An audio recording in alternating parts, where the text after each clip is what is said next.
দিনটি ছিল ছোট কর্তার জন্মদিন এবং আমি তাকে নিয়ে চলে গেছিলাম একটি ফোনের দোকানে। আসলে অনেকদিন ধরে তার একটি ফোনের দরকার ছিল আর আমরা ভাবলাম কেন না জন্মদিনের দিনই এটা নেওয়া যাক। আমরা ডিসাইড করেই গেছিলাম যে এই ফোনটা আমরা নেবো। কিন্তু এই ফোনের দুটো কালারের মধ্যে চলছিল প্রচন্ড পরিমাণে কনফিউশন। অবশেষে কনফিউশন দূর করে তার পছন্দ হলো ওই কালারটা এবং আমরা ডিসাইড করলাম যে ওটাই নেওয়া যাক। ফোন কিনছিলাম তার জন্য কিন্তু এক্সাইটমেন্ট ছিল আমার মধ্যে অনেক বেশি। আর এটা সবসময়ই হয়। ওর ভালো যেকোনো কিছু হলে ওর থেকে বেশি খুশি যেন আমি হই। ওদিকে চলছিল ফোনের ফিচার্স আর ফোনের ফাইন্যান্স নিয়ে আলোচনা আর এদিকে আমি ক্যামেরা নিয়ে কি করছিলাম আমি নিজেও জানি না। তো অনেকক্ষণ অপেক্ষা করার পরে তারপরে চলে আসলো আমাদের ফোনের বক্সটি এবং বক্সের উপরে মেক ইন ইন্ডিয়া দেখে বেশ ভালো লাগছিল। আরো একটি মজার বিষয় ছিল এটা যে আমরা ফোনটা কিনতে গিয়ে এর সাথে পেয়েছিলাম একটি সুন্দর গিফট মানে এই স্মার্ট ওয়াচটা। আর এত সুন্দর একটি গিফট পেয়ে আমি তো হয়ে গেছিলাম বেশ খুশি।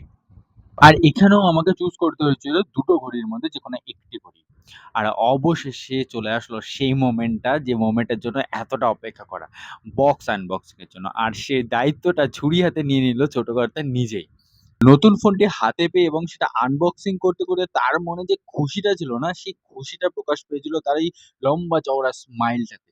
সে যে কতটা খুশি ছিল সামনে যারা ছিল তারা একমাত্র দেখতে পাচ্ছিল। আর আমি সেটা ফিল করতে পারছিলাম। আর আমার কাছে বা আমার পরিবারের কাছে তার এই ছোট্ট হাসিটার মূল্য যে কতটা সেটা আমরা বলে বোঝাতে পারব না। সে হচ্ছে আমাদের পরিবারের এবং আমাদের বাড়ির সবথেকে ছোট সদস্য এবং সকলের আদরেরও বটে।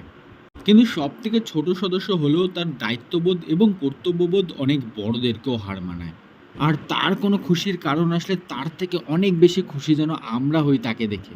আর তারপরে করা হলো ফোনের সুইচ অন আর আমিও নিলাম ফোনটা হাতে। একটু দেখছিলাম ফোনটা কেমন লাগছে। বেশ ভাইবটা ভালোই লাগছিল। জন্মদিনে পাওয়া ফোনটা যেমন তার কাছে একটি অনেক বড় উপহার ছিল, আর আমাদের কাছে উপহার ছিল সেই ফোনটি পেয়ে তার মুখে ফুটে ওঠা সেই স্মাইলটা।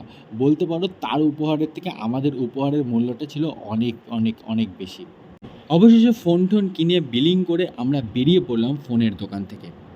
ছোট কর্তার জন্মদিন বলে কথা। কিছু স্পেশাল না খাওয়া-দাওয়া হলে হয়? তো আমরা চলে গেছিলাম ডিনার করতে।